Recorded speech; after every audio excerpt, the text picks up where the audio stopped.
I bet you think you know who's in charge, don't you? Think again. Sarah Williams, the janitor, the quiet one who swept floors and emptied trash bins every day at Edgeworth Enterprises, had just become the most important person in that room. But it wasn't her job that made her stand out. It was the way she looked at the stock market, the way she saw what no one else could see. It was the day she predicted a crash that would shake the world of finance to its core, and no one would ever forget the moment they doubted her. It all started on a Monday, a regular day like any other. Sarah was cleaning the conference room when the big shots came in, the suits that controlled the flow of millions, maybe billions, of dollars. They were in the middle of a heated discussion about stocks, investments, and market trends.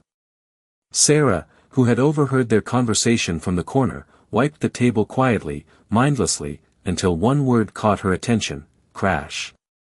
"The market's about to crash, I can feel it," one of the executives said, his voice laced with the anxiety of someone who had too much at stake. The others laughed, dismissing him.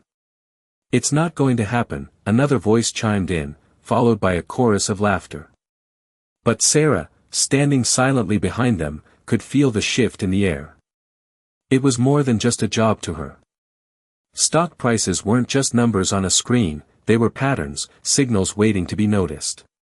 She had been studying the market in her spare time, reading books, listening to financial podcasts, and tracking trends.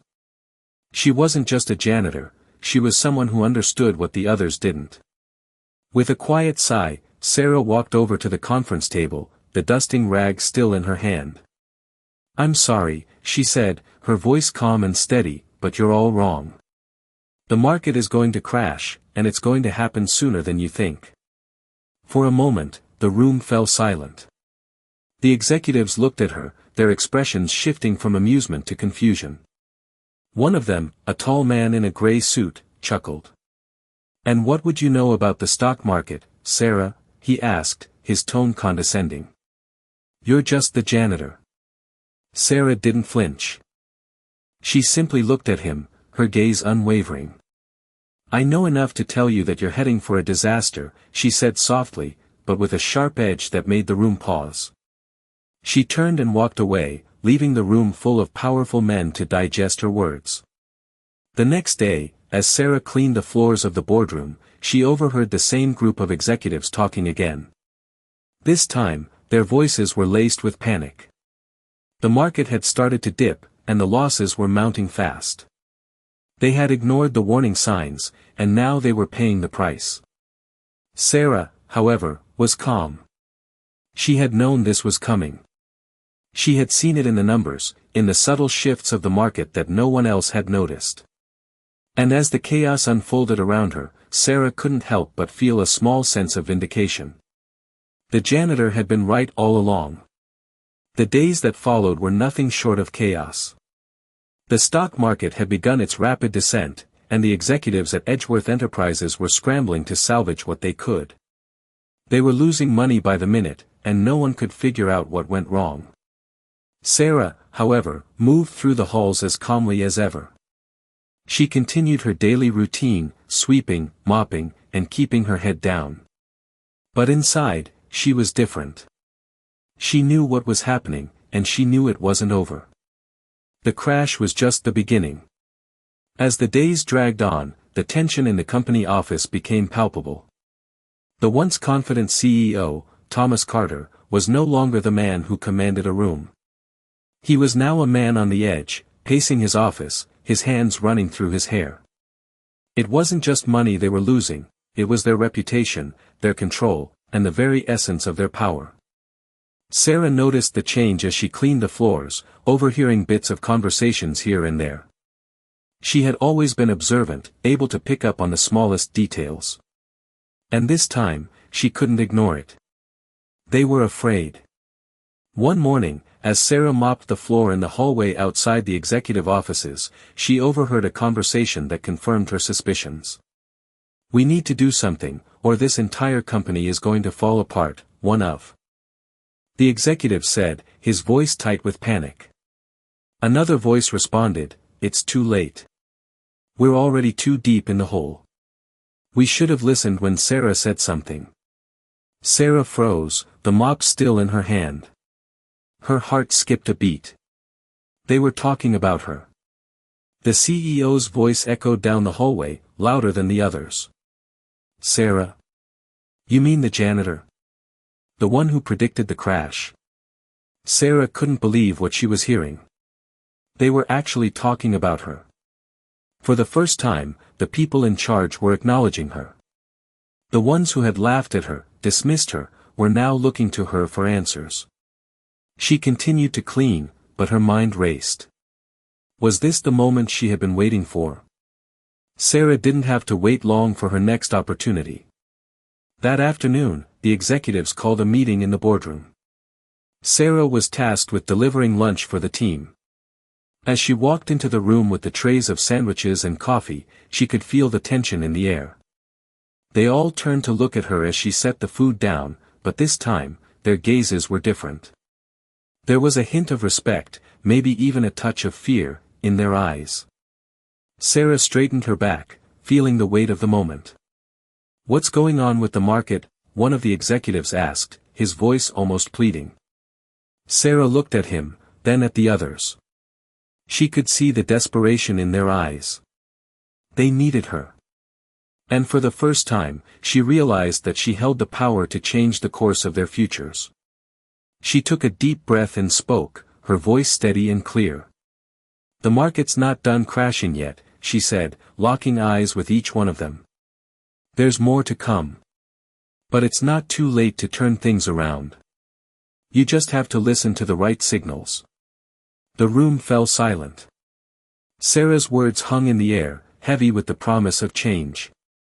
The executives exchanged nervous glances, but they said nothing. Sarah didn't need them to. She had already said what needed to be said.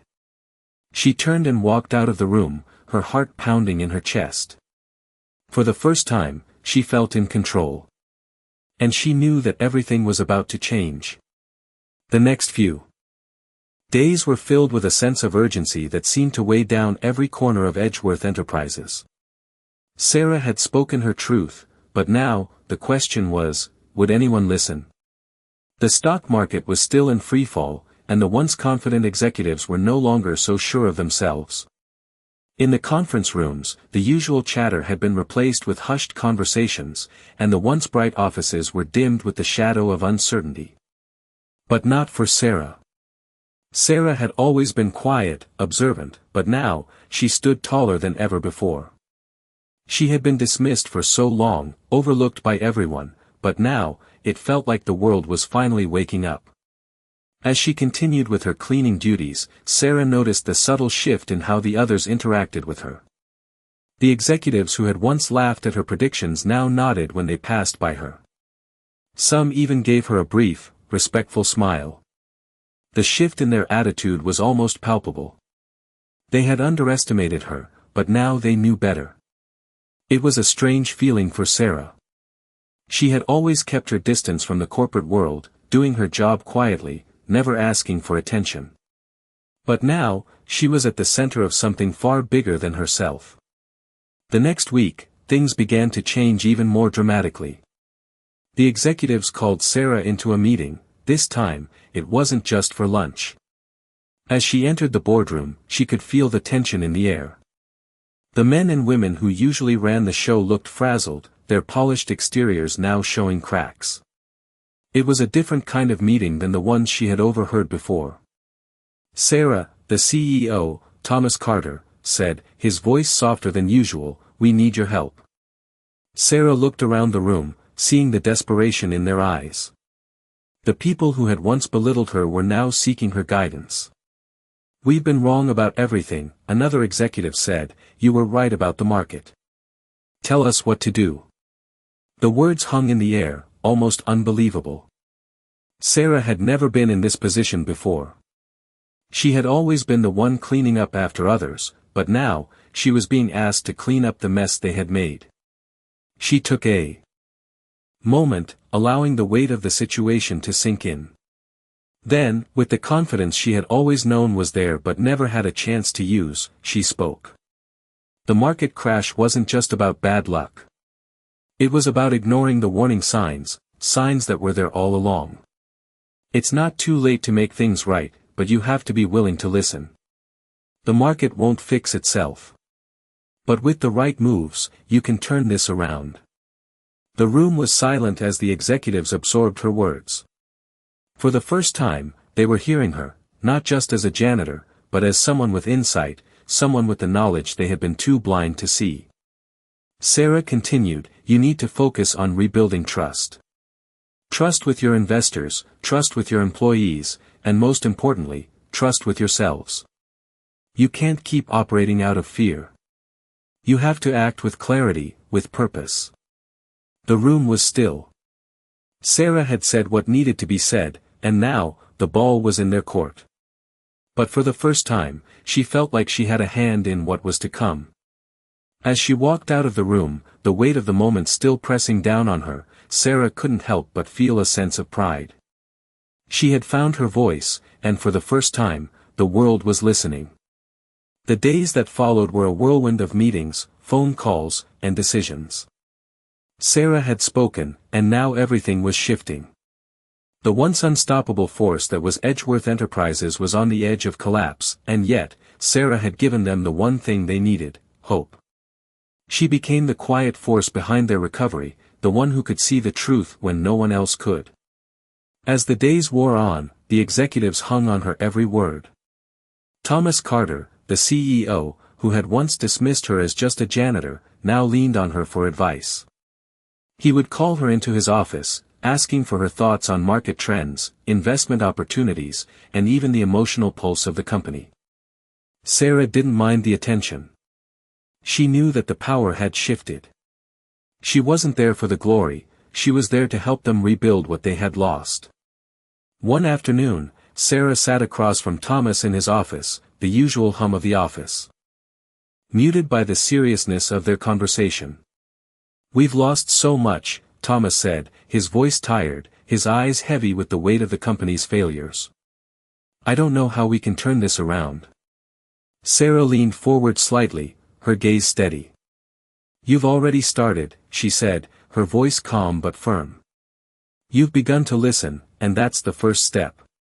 Thomas looked at her, his eyes searching her face as though he was trying to figure out who this woman was, the one who had gone from cleaning his floors to advising him on multi-million-dollar decisions. Sarah smiled faintly, sensing his confusion. "I may be a janitor, Thomas, but I'm also someone who sees the world in a way that you don't. I've spent years watching, learning, listening. It's not about being in charge. It's about knowing when to step back and see things clearly." Thomas nodded slowly, his fingers tapping rhythmically on the desk. "And you think we can fix this? The company, the reputation, everything we've lost?" Sarah's gaze softened slightly. "It won't be easy. You can't just fix what's broken overnight. But if you focus on the right things, trust, transparency, and most importantly, people, then you have a chance." For the first time since this all started, Thomas looked truly hopeful. Sarah stood up, sensing the conversation had come to its natural end. "You've got the right people around you. Don't let that go to waste." As Sarah walked out of the office, she couldn't help but feel a sense of accomplishment. The weight of the company's future no longer rested solely on the shoulders of those who had once looked down on her. It was now shared by all of them.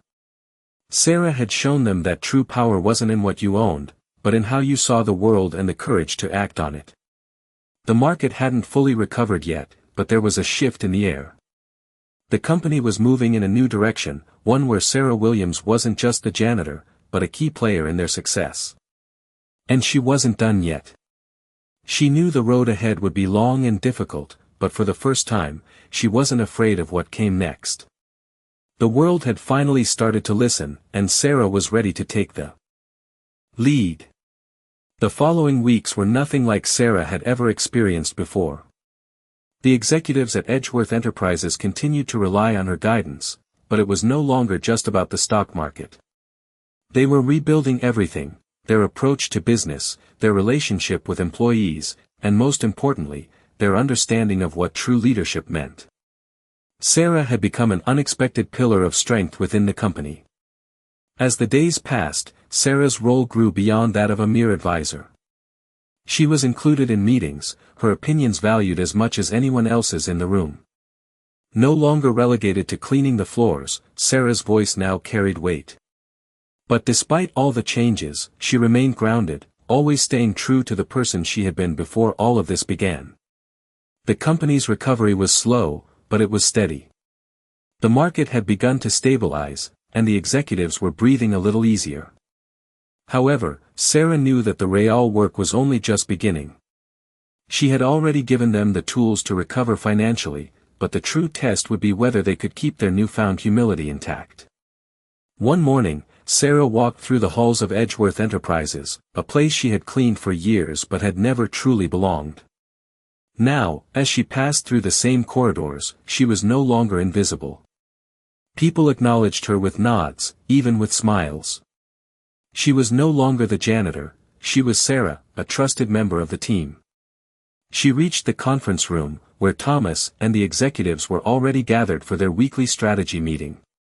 Sarah had been asked to attend this one, not as a spectator, but as a contributor. She walked in and took a seat at the table, her hands folded in front of her. As Thomas began the meeting, he looked around the room and then turned to Sarah. "We've made some progress," he said, his voice carrying the weight of everything that had changed. "But we know we can do better. We know we've got to keep improving, not just in the market, but with our people. Sarah, we need your help again." Sarah met his gaze, feeling the gravity of his words. They weren't asking for financial advice this time. They were asking for her insight on something even more important. "You've shown us how to fix our company's finances," Thomas continued. "But now we need to know how to fix our company culture.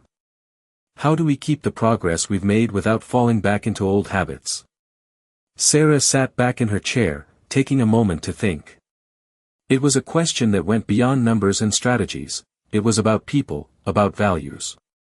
"The truth is," she began, her voice steady, "you can't just fix a company by fixing the bottom line.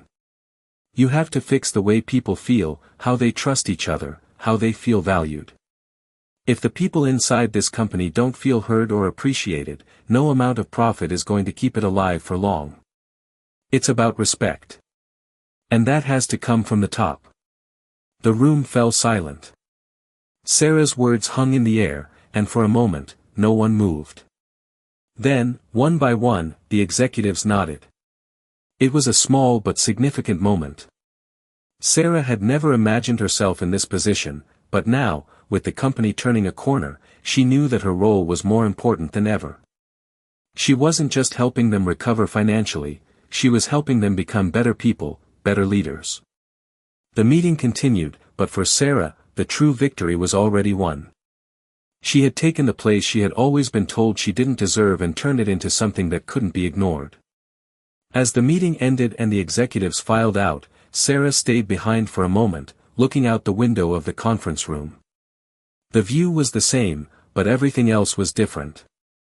She wasn't just a janitor anymore.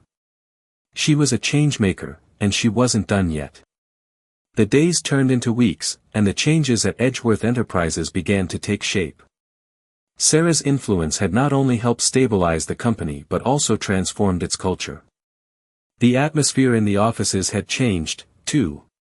Where there was once tension and distrust, there was now a sense of teamwork, even among the highest-ranking executives. They began to implement Sarah's suggestions, focusing not just on profits but on fostering an environment of respect and collaboration. Sarah had been right all along. Leadership wasn't just about making the right business moves, it was about understanding people, building relationships, and cultivating trust. She continued to meet with the executives regularly, her insights now sought after for all aspects of the business. But despite her newfound position, Sarah remained grounded. She never sought the spotlight, never wanted to be more than what she was, a person who understood what was important and who had the courage to speak up. As the company's recovery progressed, Sarah was asked to join the leadership team in a more formal capacity. The offer shocked her at first. She had never imagined herself at the table with the CEOs and directors she had once cleaned around. But it was an offer she couldn't turn down. Her place at the table wasn't just symbolic, it was a real acknowledgement of her value to the company. And yet, as she sat in her first official leadership meeting, Sarah couldn't help but feel a pang of doubt. She had come so far, but she was still the same person, the same janitor who had once been dismissed and overlooked. She had earned this position, but the weight of it still felt heavy. Thomas, the CEO, noticed her hesitation. He leaned in slightly and spoke quietly, his voice filled with genuine respect. "You've earned this, Sarah. We all know it." Her heart swelled at his words, but the self-doubt lingered. She wasn't sure if she would ever feel completely comfortable in this new role, but she was determined to do it her way. The meeting went on, with Sarah contributing to discussions on company strategy, employee welfare, and future goals. For the first time, she felt like she was part of something much bigger than herself. But her journey wasn't over.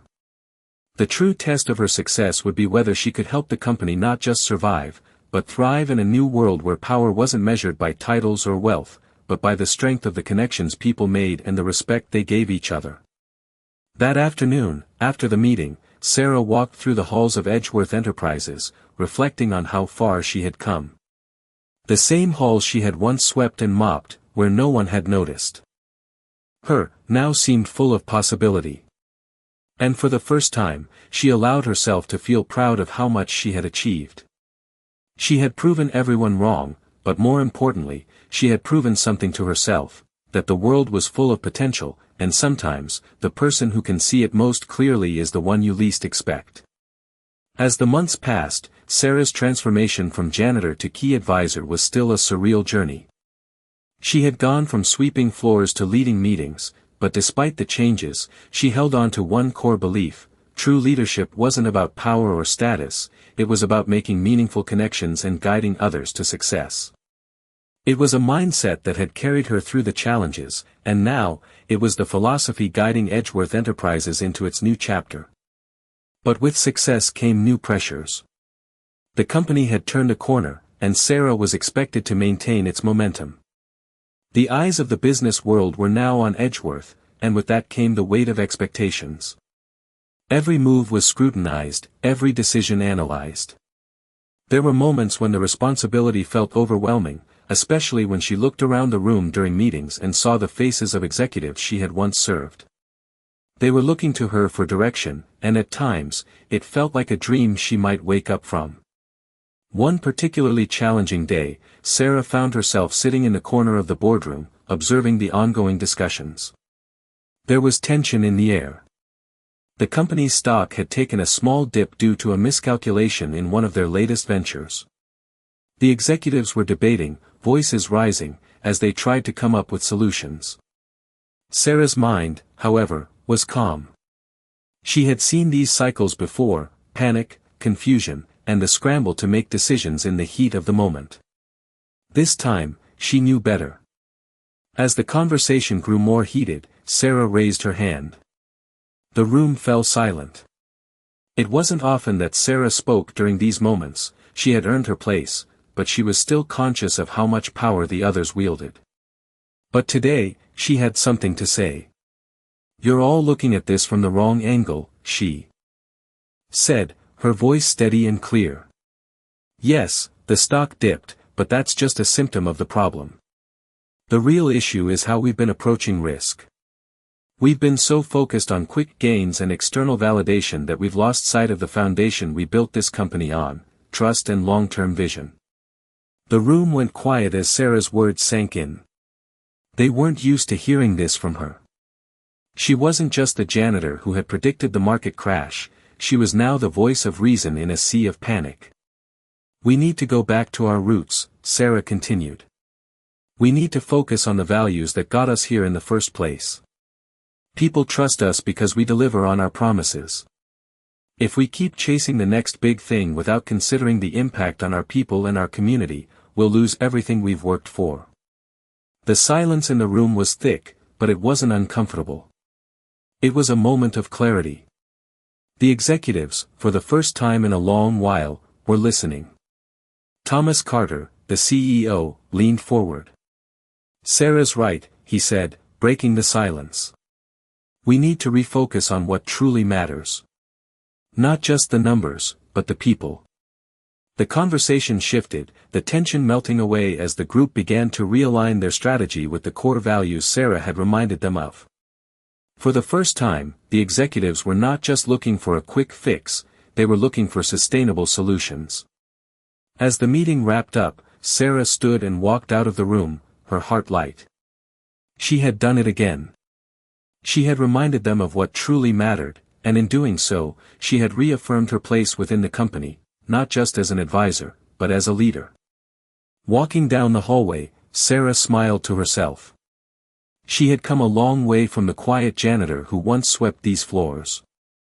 She had earned the respect of the people around her, not by demanding it, but by showing them what it meant to lead with integrity. She wasn't done yet. There was still more work to be done, but she knew one thing for certain: she was exactly where she was meant to be. As the months continued to unfold, Sarah's place at Edgeworth Enterprises became solidified. What had once been a company teetering on the edge of financial ruin was now steadily climbing back, and Sarah was at the center of it all. She had been more than just the voice of reason, she had become a symbol of resilience. The people who once doubted her now looked to her for guidance, and she had proven to them that leadership wasn't defined by a title, but by the impact you had on others. Yet, despite her success, Sarah never let the praise go to her head. She remained humble, always keeping her focus on the work at hand. There were still challenges to overcome, and she knew that the road ahead wouldn't always be smooth. One afternoon, as Sarah walked through the company's bustling halls, she saw familiar faces. People who had once ignored her, now smiled at her, acknowledging her presence as she passed. She had earned their respect, but Sarah never let it define her. She was there to do a job, and that job wasn't finished. She had been asked to join more strategic planning meetings, and the discussions were becoming more focused on long-term goals, not just short-term gains. As the company began to thrive, the focus shifted from survival to growth. Sarah's voice continued to be a guiding force in those meetings. She suggested new ways to enhance employee engagement, improve internal communication, and build partnerships that aligned with the company's values. But it wasn't just about numbers or strategies. Sarah was determined to ensure that the human element of the company wasn't lost in the pursuit of success. One day, Sarah sat across from Thomas in his office. The once stressed CEO now seemed more at ease. The lines on his face had softened, his confidence restored. "Sarah," Thomas began, "you've done more for this company than I ever could have imagined. You've shown me what leadership really means. But I have to ask, what's next for you? What do you want to do?" Sarah paused, surprised by the question. She had been so focused on helping the company recover that she hadn't stopped to think about her own future. She had never thought beyond her role as an advisor, but now, with the company on solid footing, the thought of her next steps lingered in the air. "I want to continue making a difference," Sarah said finally. "Not just for the company, but for the people who work here. There's still so much more to be done. I want to help other people find their own strength, just like I did." Thomas nodded, his eyes reflecting the respect he had for her. "You've already done that, Sarah. You've proven that anyone, no matter where they start, can make an impact. You've shown the world that success doesn't come from titles or positions, it comes from the choices we make and the actions we take." Sarah smiled softly, feeling a sense of fulfillment wash over her. She had come a long way, from the quiet janitor to a leader, and it wasn't just the company that had changed. She had changed, too. The journey had not been easy, but it had been worth every step. As Sarah walked out of Thomas's office, she knew that her work wasn't done. The company was thriving, and she had helped lead it to this point. But there were still people out there who needed to see what was possible when you didn't give up. And Sarah knew that her next mission was clear: to help others rise, just as she had. With a deep breath and a sense of purpose, she stepped back into the halls of Edgeworth Enterprises, ready to continue the journey.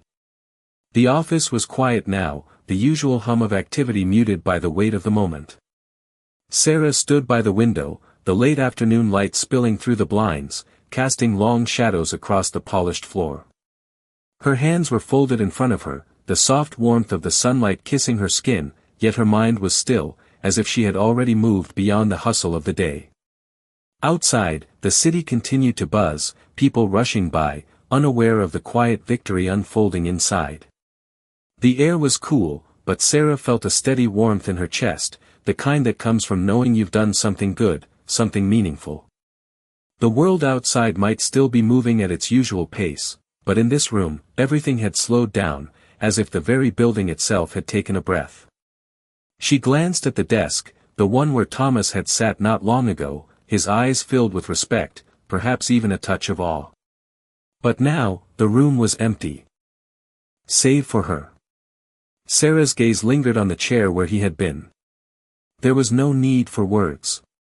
She didn't need him to say anything else. They both knew what had changed. The silence in the room wasn't uncomfortable, it was peaceful, like the calm after a storm. Sarah's heart beat softly in her chest, steady and unhurried.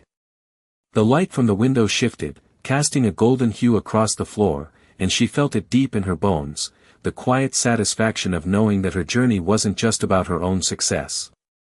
It was about the people who had been touched by her actions, who had seen the change in her and were now starting to see it in themselves. She moved toward the door, her steps deliberate but gentle, as if she didn't want to disturb the stillness of the room. The soft click of the door as it closed behind her was the only sound that broke the silence. She paused in the hallway, taking one last look at the office door. For a moment, she stood there, not out of hesitation, but as if to imprint the moment in her memory. The building still buzzed with life, but for Sarah, it was all about the quiet moments, the ones where change wasn't shouted, but felt. As she walked down the hall, there were no more eyes on her, no more whispers. She had done what she came to do. The company was on a new path, and she had helped light the way.